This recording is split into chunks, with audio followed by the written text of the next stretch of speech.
start the class.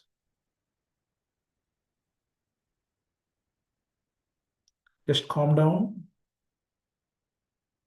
Keep your minds open. For the next 90 minutes, we'll be discussing in such a way that every single question which is going to be asked in your MRB examination, you'll be master that. Let me answer a few questions. You'll get this PDF in the app. So don't worry about whether you will have the PDF will be uploaded, the video will be uploaded, everything will be done with this. For you, no need to write down anything. Everything which I am writing it here, you are going to get in a printed version. The book which you are going to get is a printed version with 100% content printed, right? So please be assured, please listen to that. In the 90 minutes, you are not only going to listen, we are going to learn in the class itself. So don't think that like, okay, I will listen now and then I'll master that. No, we are going to learn and also completely master this in the class itself. That is a fundamental mindset change I want all of you to adapt. Whatever we are going to discuss, by the time we complete the class, you are going to master at least 90% of the content you should retain in the class itself. So that is how we are going to do that. After every topic or subtopic, I'll give a time. I'll show you the entire page. You have to read through that in the class itself. You have to learn in the class itself, and you have to master in the class itself. Done? Are you ready? Full of energy? Done. Every single question which you are going to get in your MRB examination, and those of you who are also going to attempt your NEET-PG and INCT are going to come from the anesthesia what we teach about. Okay, this is the crux of what we're going to teach. Be ready. Intense focus. I'll give you ample breaks in between. In the 90 minutes, you will be getting like short breaks of 30 seconds to 90 seconds breaks in between. You have time to relax, but whenever I'm teaching few points, intense focus and attend this one session with that focus that you are going to master in the class itself, not a passive learning. You have to actively learn that. Let's get set ready. So anesthesia. Who is the father of modern anesthesia? There's like slight of controversies related to that, whether it's a John Snow or W.T.G. Morton, but because he successfully first successful demonstration of anesthesia is done by W.T.G. Morton, and with all the evidences, we call him as the father of modern anesthesia, W.T.G. Morton. W.T.G. Morton. First successful demonstration of anesthesia is done either by W.T.G. Morton, and World Anesthesia Day is celebrated on 16th October. 16th October. Okay, so these are the three things which you should be remembering about the anesthetic component. And then very, very, very important, ASA physical status classification or American Society of Anesthesiologists physical status classification. This was a question which was asked in 2023 also. So I repeat, please don't worry about the PDF. For those who joined late, I'm repeating, focus on the class. You are going to learn in the class itself. The PDF of the entire PDF of the written completed thing you will be getting in a book format, and also the annotated PDF will be uploaded in an app. Don't worry, you are going to learn in the class itself. So don't think about what is not there at the moment. Like focus on like single point focus you are going to learn in the class itself. That's the only thing I want you to focus, guys. No more discussions and diversions on this. Please focus. So this ASA physical status classification or American Society of Anesthesiologists physical status classification was asked in 2023. They asked a question about ASA 3. So here volume is low. 1 second. Am I audible now? Fine. So ASA is basically any patient, any person who is undergoing the surgery, they've been broadly classified based on the anesthetic risk when anesthesia is administered, whether they are, how fit they are, and how much morbidity and mortality based on that is classified into 6 grades. ASA 1 is a normal healthy person. ASA 1 is a normal healthy person.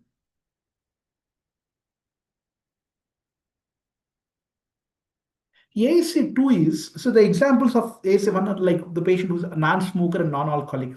A 25-year-old gentleman who just met with a minor ailment and with an accident and getting admitted. So he's a normal, healthy person otherwise. That is ASA1. ASA2 is a patient with mild systemic disease. Patient with mild systemic disease. So ASA4 is a patient with severe systemic disease. Now tell me, 2 is mild, 4 is moderate. What is 3? What is 3? Fantastic. ASA3 is also severe. ASA3 is also severe. Patient with severe systemic disease. Then what is the difference? Patients with severe systemic disease with some functional limitation. With some functional limitation. ASA4 is a patient with severe systemic disease with constant threat to life. Constant threat to life. So ASA2, the examples are current smoker, social alcoholic, pregnancy, patient with a BMI of 30 to 40. Whereas 3, if you see here, non-alcoholic is 1, 2 is social alcoholic, 3 is alcohol dependence. BMI 30 to 40 is 2, BMI more than 40 is 3. CKD patient on a regular dialysis is 3, whereas the same patient, if they go for irregular dialysis, it becomes 4. Same is AKI, acute kidney injury, also become 4. Any patient who had history of coronary artery disease or CVA or transient ischemic attack or with less than 3 months, with more than 3 months history is 3. Less than 3 months history, the changes are fresh, then it is 4. A patient with sepsis or disseminated intravascular coagulation, even this belongs to ASA4. ASA5 is a moribund patient. Moribund patient who is not expected to survive without surgery. Who is not expected to survive without surgery. So what does that mean? The patient is so sick. If you take him to the operation theater, there are chances of, assume that 50-50 chances of his survival or death on the table. But if you don't take him to the operation theater and operate, he will die for sure 100%. So what are the examples? A thoracic or abdominal aortic aneurysm rupture. So no matter liters and liters of blood you give, unless until you open and operate and correct, it won't rectify. Similarly, intracranial bleed with mass effect with increased ICP. So immediately you have to do the decompressive heavy craniotomy. So that has to be done. At multi-organ dysfunction syndrome MODS. These are the ASA5 examples. Then 6 is a brain dead patient who is pushed for organ donation. Even a brain dead patient we need anesthesia for the reason because in brain death the spinal reflexes below C1 are still present. 6 is brain dead patient posted for organ donation. Okay. The E indicates if I say that ASA1E, that means ASA1 patient posted for emergency surgery. ASA3E is ASA3 patient posted for emergency surgery. So it is emergency. Okay. And this was the question asked. ASA3 was the question which was asked. Okay. Fine.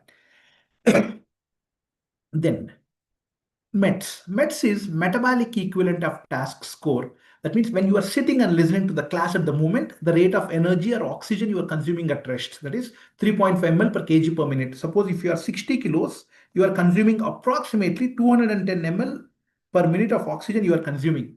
So for you not to get tired.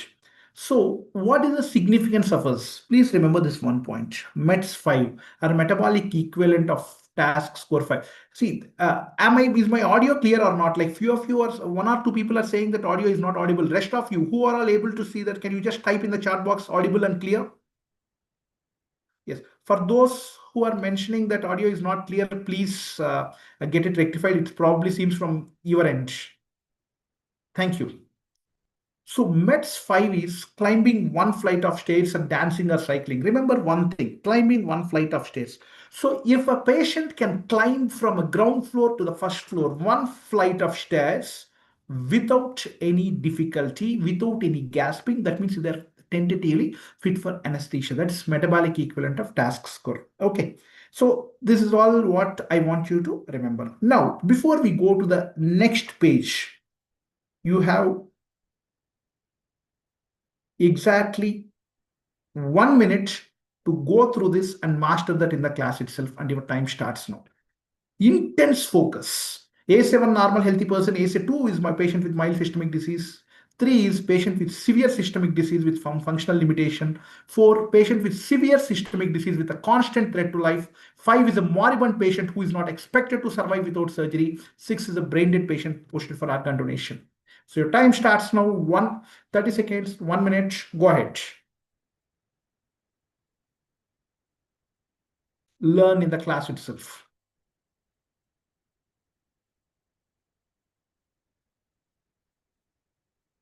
CAD more than 3 months is 3, less than 3 months is 4.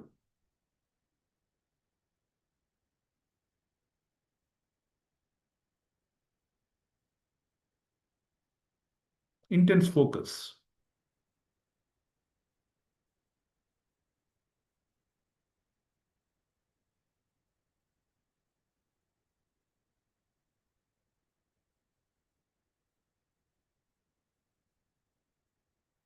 All the doubts, I'll take it at the end of the session, not so that it won't disturb the flow of the class.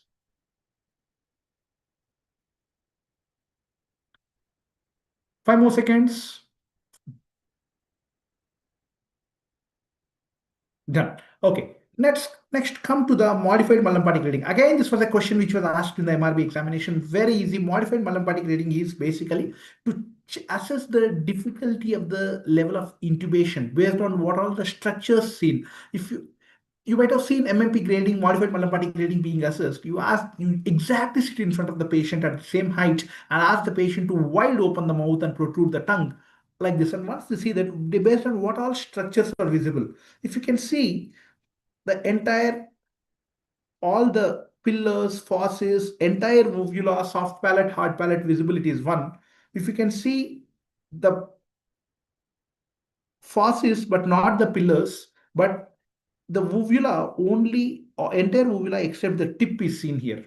But here if you see, only base of uvula is seen in 3. In 4, uvula is not at all seen.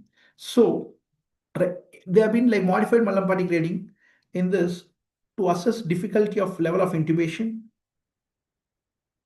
to assess difficulty level of intubation. There are 4 grades. Easy intubation are 1 and 2. Difficult intubation are 3 and 4. Uvula completely visible in 1. Tip of uvula is not seen in 2. Only base of uvula is seen in 3. Just by seeing the uvula, you can identify this. Okay, this is about modified Mallampati grading. Just remember this. 1 and 2 are easy, 3 and 4 are difficult. In 1, entire uvula is seen. 2, uvula without the tip. 3, only base of uvula is seen. 4, uvula is not at all seen. Uvula not seen. Okay, that's it.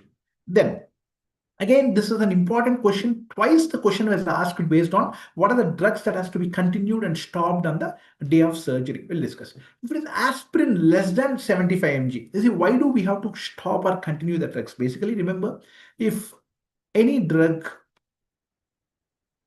if the benefit is more than the risk, we can continue. If the risk is more, we'll stop. So antiplatelets and anticoagulants, if we continue, there are chance of bleeding. If we won't stop, if we stop them, there are chances of thrombosis. So that's why we have to be very careful in this. So aspirin less than 75 mg duration has to be stopped. Is aspirin less than 75 mg can be continued. Aspirin more than 75 mg, stop 3 days prior to surgery. Clopidogrel stop 7 days prior to surgery. Warfarin stop 4 to 5 days. You can roughly remember 3 to 5 days with a range of 4. Unfractionated heparin. Unfractionated heparin 6 hours. Low molecular weight heparin prophylactic dose 12 hours, therapeutic dose 24 hours. Therapeutic dose 24 hours. Okay, please remember this. This is very important. And remember, all the antihypertensives can be. Shall we continue or stop? All antihypertensives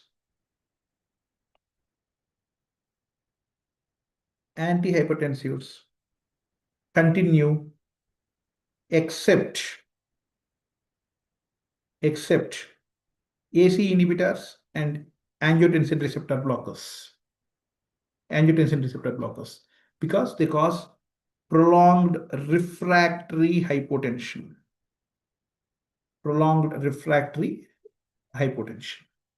Okay. Then, when it comes to, if a patient is on, usually the corticosteroids, like we continue, we have to give, whether the patient is on long-term corticosteroids, we'll give on steroids. If a patient is on steroids, we slightly taper and we'll give 100 mg. Okay. Then, when it comes to a patient who is a diabetic, they might be on short-acting insulin, long-acting insulin, or like oral hypoglycemic agents. So accordingly, oral hypoglycemic agents, you have to skip the night before the surgery and also in the morning. Like we have to ensure that. Then fasting guidelines is very, very, very important. How much time prior to that, like we have to stop giving the fluids or the liquids. So fasting guidelines in adults, the clear fluids is 2 hours, semi-solids 4 hours, solids light meal 6 hours, solids fatty meal 8 hours. Whereas when it comes to children, the clear fluids, it was at least 2 hours. But remember, according to the recent guidelines, it is 1 hour. So based on the option which is given for you, if the 1 hour is there in the option, go for 1 hour. If 1 hour option is not there, then please go for 2 hours. Breast milk, important, it is 4 hours. Formula milk, 6 hours. Solids fatty meal, 8 hours. These are the fasting guidelines which are included. So why do we have to stop giving the food or the fluids? Because there's a chances of aspiration, like because under general anesthesia. So that's the reason why we do that. There is something called Mendelssohn syndrome,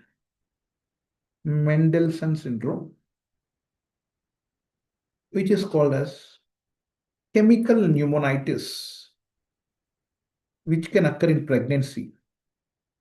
So pregnancy, because of the gravid uterus, there is more chance of aspiration. So this Mendelssohn syndrome can occur. So if the contents aspirate into the lungs and cause chemical pneumonitis, for this, the pH is usually less than 2.5 pH of aspirated contents, and volume of aspirate should be more than 25 ml. Okay, this is what I want you to remember.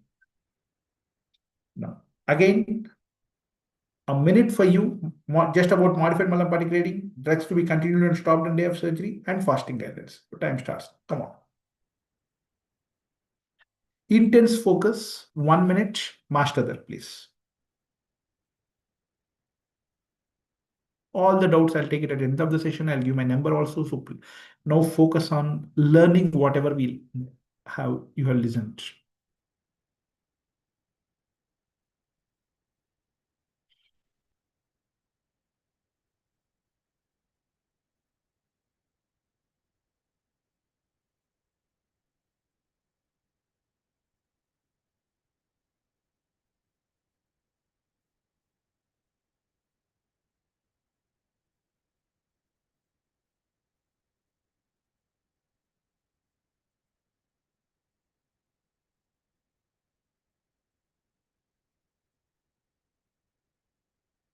I request all of you to hold your doubts so that I'm not going to answer doubts till the end of the session so that it disturbs the flow of the session. I'll answer each of the things.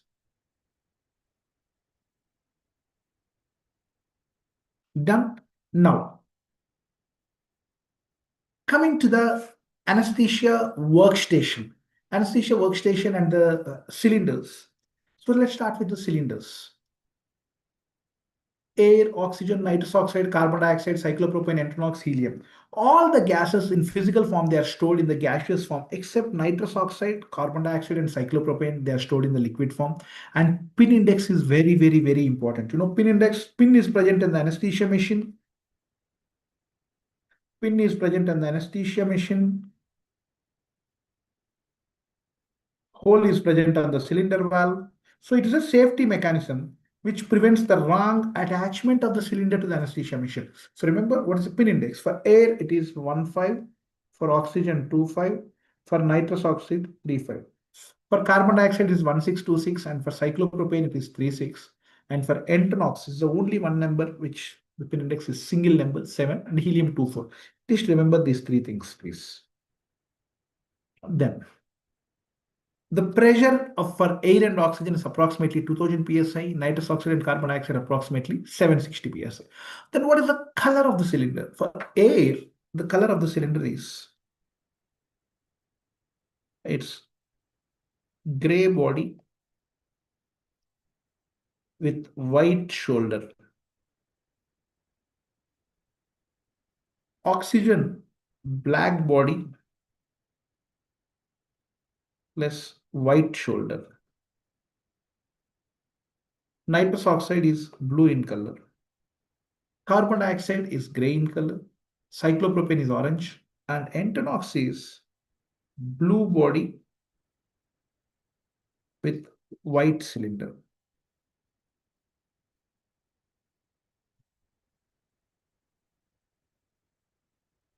Okay.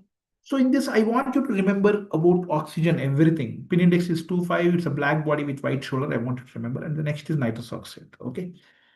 And then, very important question. Potentially, we're expecting this now. This was question which was asked in the last NEET-PG also and INSET.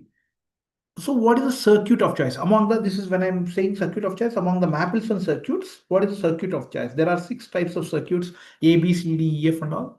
So among this, the circuit of choice for spontaneous ventilation in adults is A, Mapleson A, which is also called as Magill's circuit.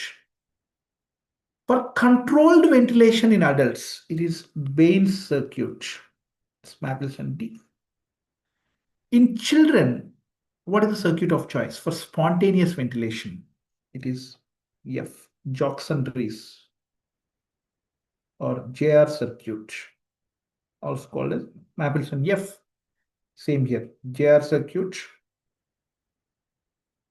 So Joxon-Rees or JR. Okay. This is about Mapleson circuits. Then you might have seen in your operation theaters for the anesthesia workstation, there will be a soda lime, CO2 absorber. The soda lime, the major constant is 94% is calcium hydroxide, 5% sodium hydroxide, and 1% potassium hydroxide. Though the name, and again, if you see the Bera lime, the name is Bera, but still the major constant is still 80% is calcium hydroxide. And the absorption capacity, 14 to 23 liters of carbon dioxide per 100 grams of soda lime is the absorption capacity. So that is like for every 100 grams of soda lime, it can absorb up to 14 to 23 liters of carbon dioxide. Whereas Bera lime, 9 to 18 liters of carbon dioxide per 100 grams of soda lime. I want you to remember this point. Okay. That is about the soda lime and Bera lime. Then coming to LMA, again important. There are like various types, first generation LMA, second generation LMA. And in first generation LMA, the classic is classic LMA. Usually endotracheal tube we use based on the age of the patient, but LMA we use based on the weight of the patient. So there are classic LMA, there are 8 sizes, 1, 1.5, 2, 2.5, 3, 4, 5, 6. So these are the LMAs. This is the LMA classic, which has a single port. Whereas if you see this LMA Pro Seal, it has 2 ports, one port to give the gas and another port for any suctioning out. So the LMA Pro Seal is a second generation one. So this classic LMA, it's of 8 sizes, 1, 1.5, 2, 2.5, 3, 4, 5, 6, based on the patient weight. So less than 5 kilos, 6 to 10 kilos is 1.5. So first 2 are 5 kilos each. Then 10 kilos, 11 to 20, 21 to 30. Then 20 kilos each. 31 to 50, 51 to 70. Then 30 kilos each. 71 to 100, and remember, more than 100. So this is the size of LMS to be used. So one size less than 5 kilos, 1.5, 6 to 10, 2, 11 to 20, 2.5, 21 to 30, 3, 31 to 50, 4, 51 to 70, 5, 71 to 100, and 6, more than 100. And the volume of 8 to be inflated, 4, 7, 10, 14, 20, 30, 40, 50. What does that mean? Like once you insert, how much you have to inflate so that to prevent the leakage. This is not an important, but again, I want you to remember this particular component. Done? Now, before I go to the next, like master this particular page, intense focus for 30 seconds, then I'll slide down the page for the next one.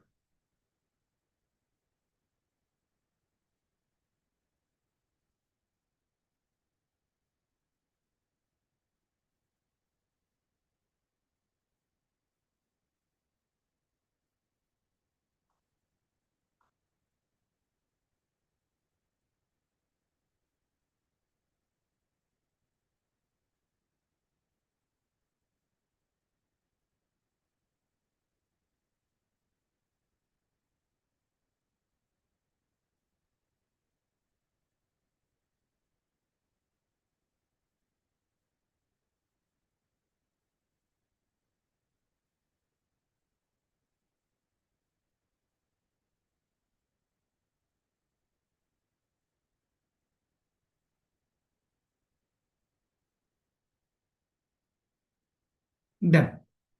Now, let's go to the next components. So there are, the regular endotracheal tubes, but there are some special tubes, RAE or ring Adair Elvin South Pole tube. This is how it looks like, the acute angle. It is used for cleft lip and cleft palate surgery. Very, very, very important, because all the cleft lip related surgical equipment will be there at the angle of the mouth. The tube will come out from the center. So this is used for cleft lip and cleft palate surgery. Very, very, very important point.